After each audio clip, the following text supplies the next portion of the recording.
Bonjour, dans cette vidéo, nous allons introduire les notions nécessaires à la séquence 6 qui traite des polynômes. Je vais suivre les feuilles 1, 2 et 3 du cours afin de les compléter avec vous et de vous donner quelques petites explications. C'est parti, introduction. Exprime en fonction de x. Petit 1, l'aire du rectangle EFGH. Première chose à faire, c'est d'observer le schéma et de repérer le rectangle en question. EFGH. Il s'agit du grand rectangle.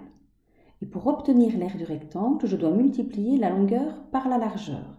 Ici, la longueur, c'est 11 plus x. Et la largeur, x plus 9. Je vais donc multiplier 11 plus x fois 9 plus x. Pour me débarrasser des parenthèses, j'applique la double distributivité.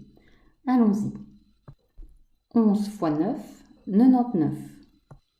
11 fois x plus 11x. X fois 9 plus 9x. X fois x plus x carré. J'observe que j'ai des termes semblables, 11x et 9x, donc je les réduis.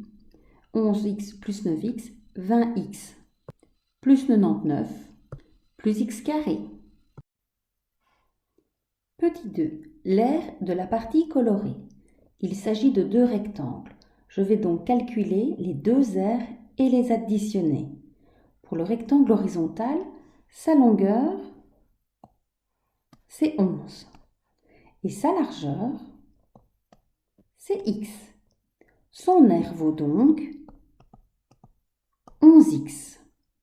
Pour l'autre rectangle, sa longueur vaut 9.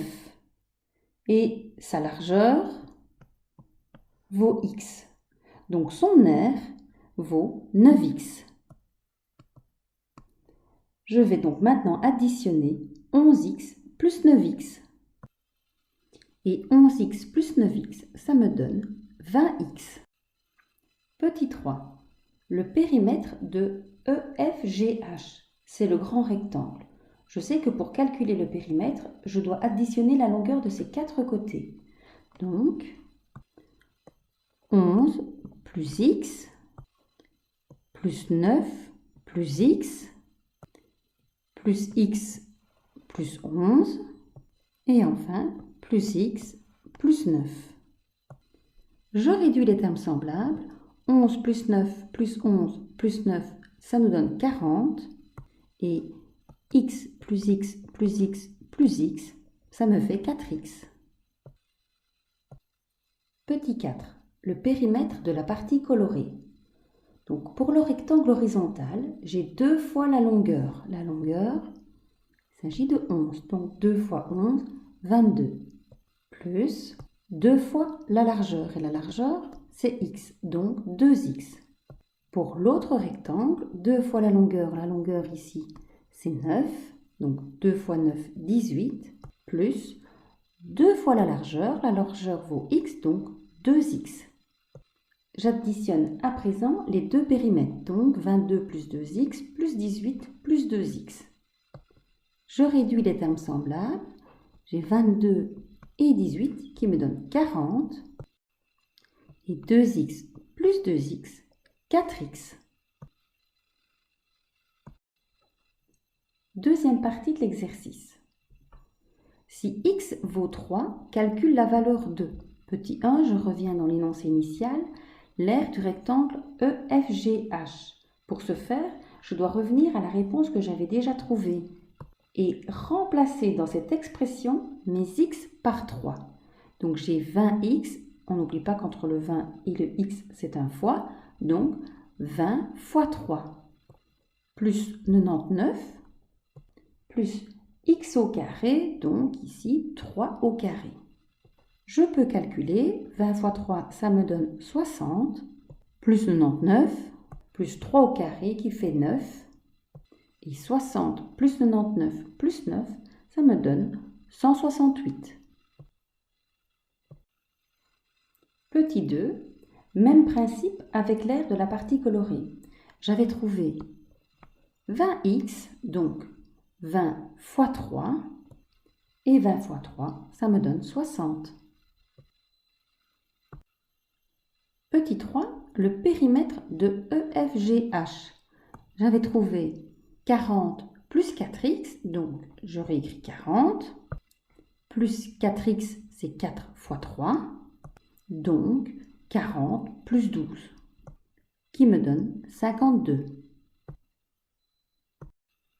Petit 4, le périmètre de la partie colorée, j'avais trouvé 40 plus 4x, donc 40, plus 4x, donc plus 4 fois 3, ça nous donne 40 plus 12, qui fait 52. Continuons. Monôme, définition.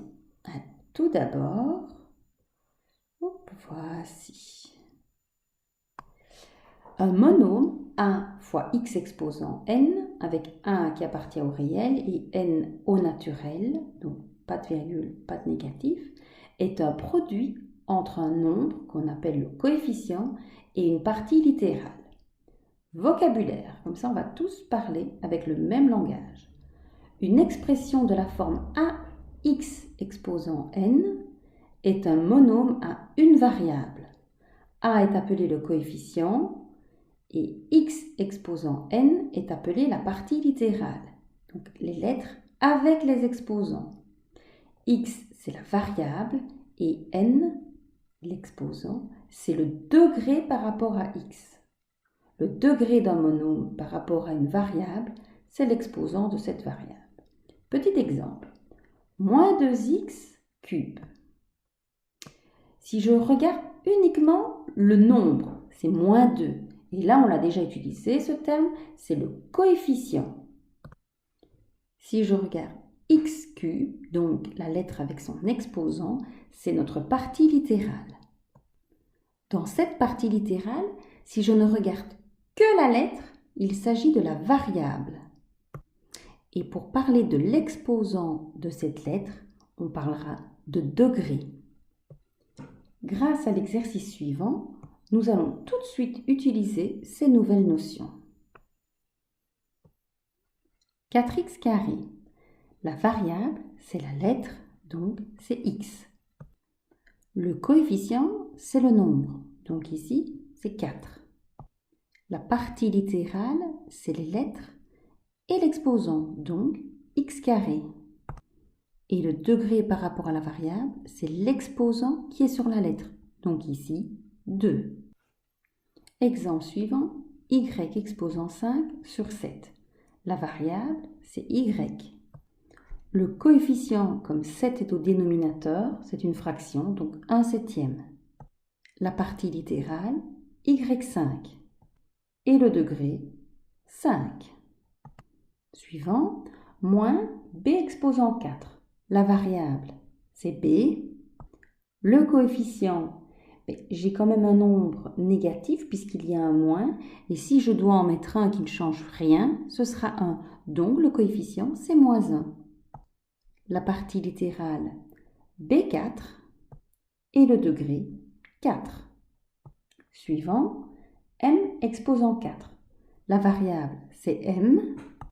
Le coefficient, comme je n'en ai pas, en tout cas pas apparent, un nombre qui ne change rien, c'est 1. Donc 1. La partie littérale, m exposant 4. Et le degré, 4. 2x tiers. La variable, c'est x. Le coefficient, je vois 2 sur 3, c'est mon coefficient, 2 tiers. La partie littérale, x. Et le degré, je dois trouver un exposant moi, sur cette lettre qui ne change rien. 1. 2x carré plus 3x carré. Là, je vois quand même des termes semblables. Et 2x carré plus 3x carré, ça me donne quand même 5x carré. Donc, ma variable, c'est x. Mon coefficient, c'est 5. La partie littérale, x carré. Et le degré, 2. 19. Pour la variable, je ne vois pas de lettres, donc il n'y en a pas.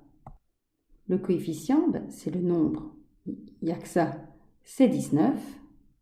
La partie littérale, comme il n'y a pas de lettres, il ne saurait pas y en avoir. Et le degré, il faudrait déjà une lettre. Il n'y en a pas non plus. Continuons, page suivante. Monômes semblables.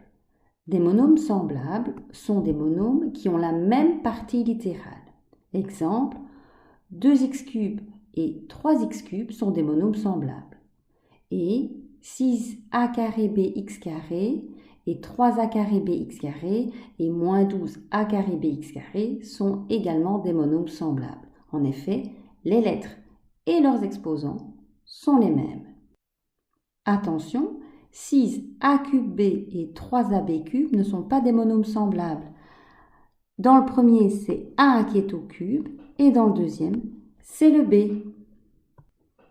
Remarque, des monômes opposés sont des monômes semblables dont les coefficients sont opposés, donc leur somme est nulle. Par exemple, moins 4x² et 4x². Ensuite, il existe des monômes à plusieurs variables. 4a²b, on voit qu'il y a a et b. Et moins 5x³ yz, il y a x, y et z. Ce sont des monômes à 2 variables ou à 3 variables. 5 sur x ou racine de x ne sont pas des monômes.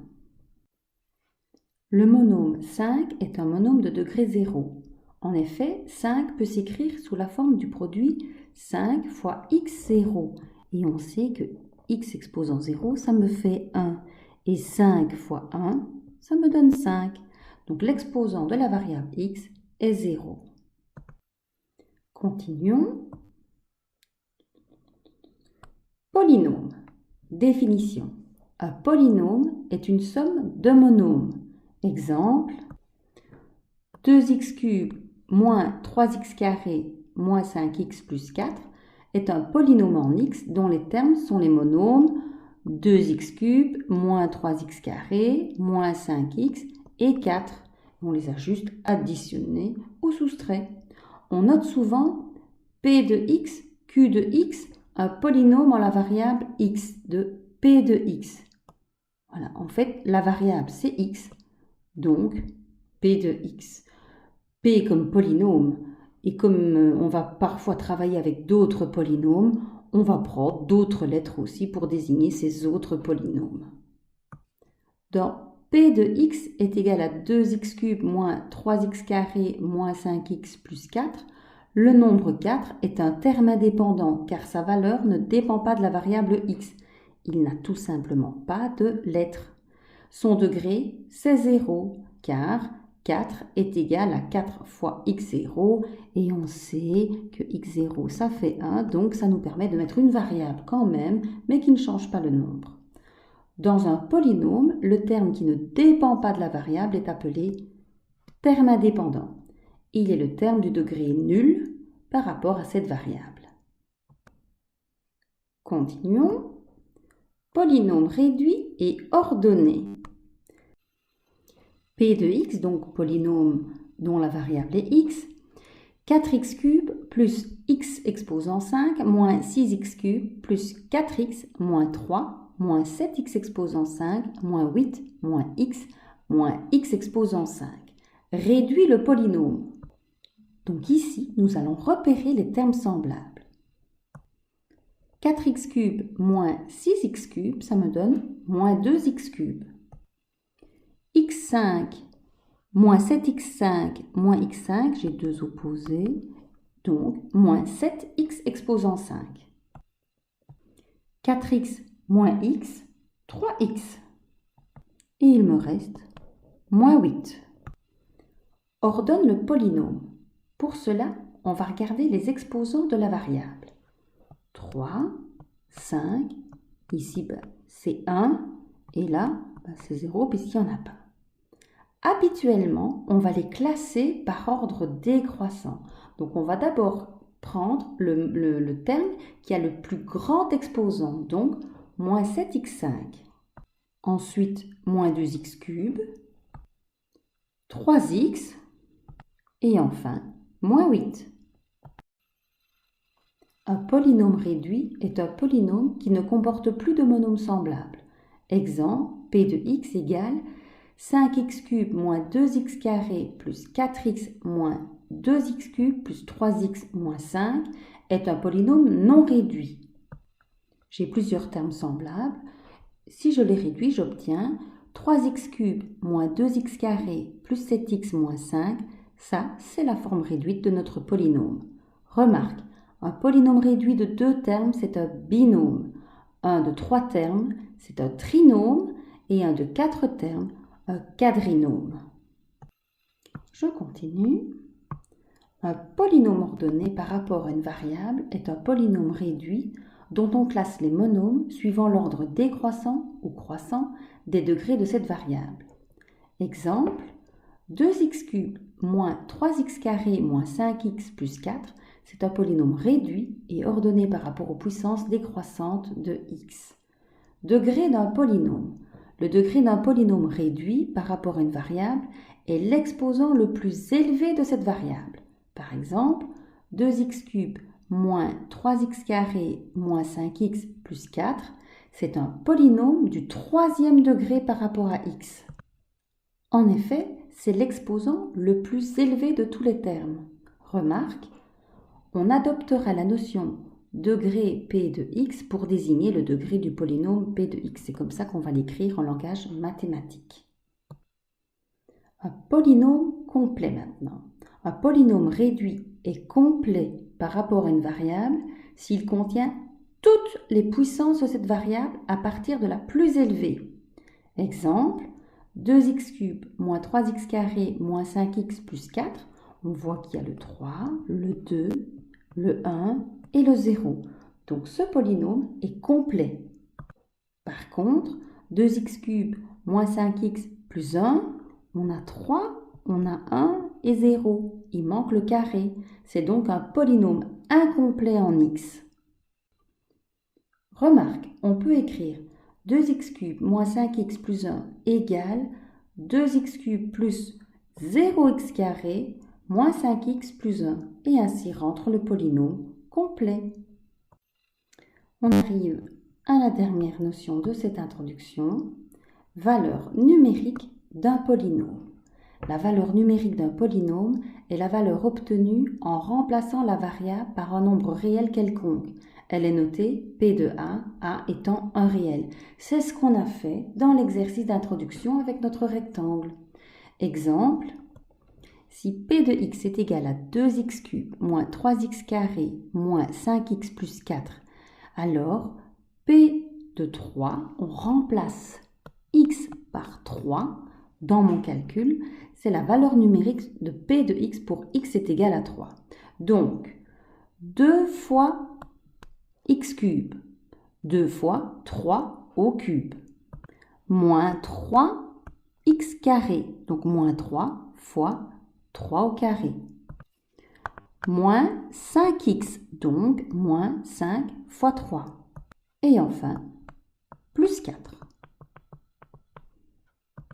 Je calcule, 2 fois x au cube, ça fait 27, donc 2 fois 27, moins 3 fois 3 au carré, donc moins 3 fois 9, moins 5 fois 3, donc moins 15, plus 4.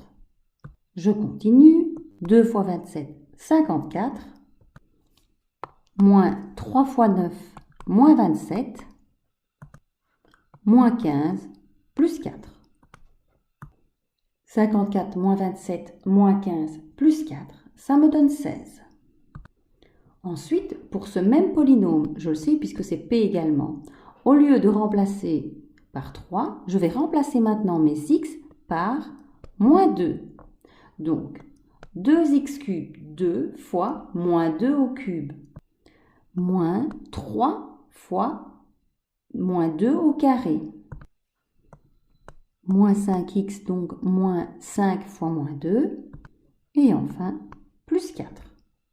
Je calcule, 2 fois moins 2 au cube, attention, c'est une base négative avec un exposant impair, donc ma réponse va être négative, Et moins 2 au cube, ça me donne moins 8. Donc, 2 fois moins 8. Ensuite, moins 3 fois moins 2 au carré. Moins 2 au carré, ça me donne 4 puisque l'exposant est pair, ça devient positif. Donc, moins 3 fois 4. Ensuite, moins 5 fois moins 2. Moins par moins, ça donne plus. 5 fois 2, 10. Plus 10. Et enfin, plus 4. On continue. 2 fois moins 8, ça me donne moins 16. Moins 3 fois 4, moins 12. Plus 10, plus 4.